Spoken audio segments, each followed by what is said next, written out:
ada video Ustadz Adi Hidayat, maafkan aku saudaraku Nasrani, aku tidak bisa mengucapkan selamat Natal. Karena orang yang mengucapkan selamat Natal, maka dia sudah mengakui tiga.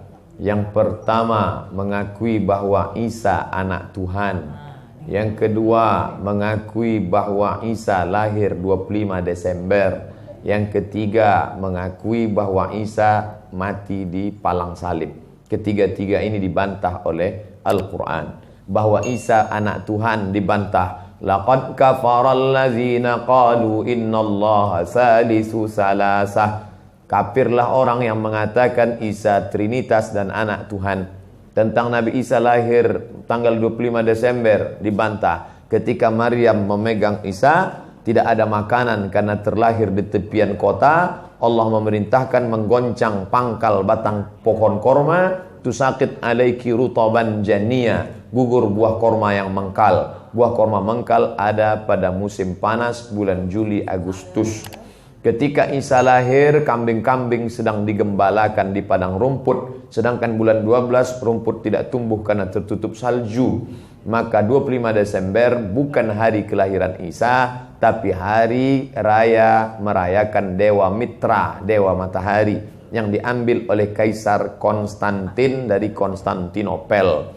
Lalu kemudian tentang Isa mati di palang salib dibantah Al-Quran. Wa ma qataluhu, mereka tidak membunuhnya. Wa ma salabuhu, mereka tidak menyalibnya. Walakin syubbihalahum, ada orang lain yang diserupakan wajahnya dengan Isa. Dialah Yudas Iskariot, murid Isa yang menjual imannya dengan beberapa keping uang emas. Saya punya kawan Kristen Masehi, tapi dalam masalah hubungan baik, masalah ngasih makanan, masalah beri pakaian, oke. Tapi kalau sudah terkait dengan akidah, wala ana abidu ma'abadtum wala antum abiduna ma'abud lakum dinukum waliyadin. Tentang masalah tahun baru, apakah 1 Januari itu bersih, tidak ada hubung kait dengan agama? Maka tidak benar.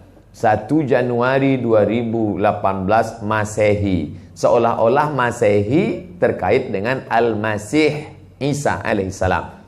Itu kalender dibuat oleh Kaisar Julian dari Romawi kuno. Kaisar Julian membuat kalender, maka dibuat nama dia Kaisar Julian, maka disebut Julian kalender. Lalu kemudian Julian kalender dibawa ke Vatikan, dirobah oleh Kaisar Raja Pendeta Paus Vatikan bernama Paus Gregorius. Maka sampai sekarang disebut dia dengan Gregorian kalender.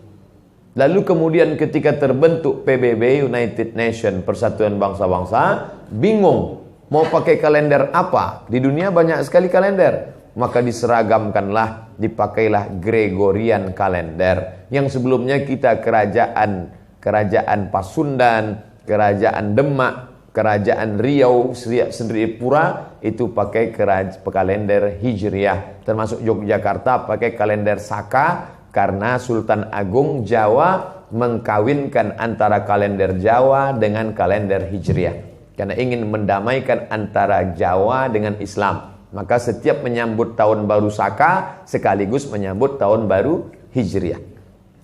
Kalender Masehi muncul belakangan, tidak tepat penisbatannya kepada Al-Masih karena Isa tidak tahu menahu tentang itu. Itu murni diambil oleh Kaisar Gregorius yang diambilnya ke Vatikan menjadi Gregorian kalender. Jadi kita menyatakan tahun baru, betul tahun baru, tapi tahun baru Romawi.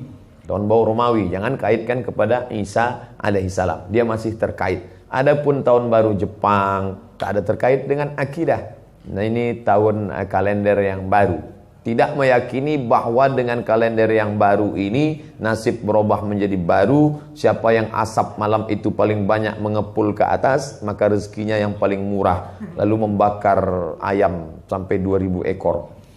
Nah, oleh sebab itu saya anjurkan anak-anak muda, remaja-remaja masjid, tanggal 31 malam tanggal 1 setiap masjid semuanya buat kajian, iktikaf, zikir, muhasabah supaya jangan keluyuran ke sana kemari. Hanya 2 saja. Anak-anak muda pergi ke masjid mulai jam 10, jam 11, jam 12, jam 1, jam 2 atau habis isya tidur.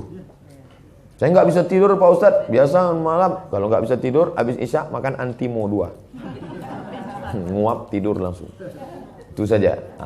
Adapun nanti Ustadz malam tahun baru apakah buat muhasabah di masjid? Enggak. Saya berangkat 28, 29 umroh, maka tahun baru di Madinah. Tahun lalu juga begitu.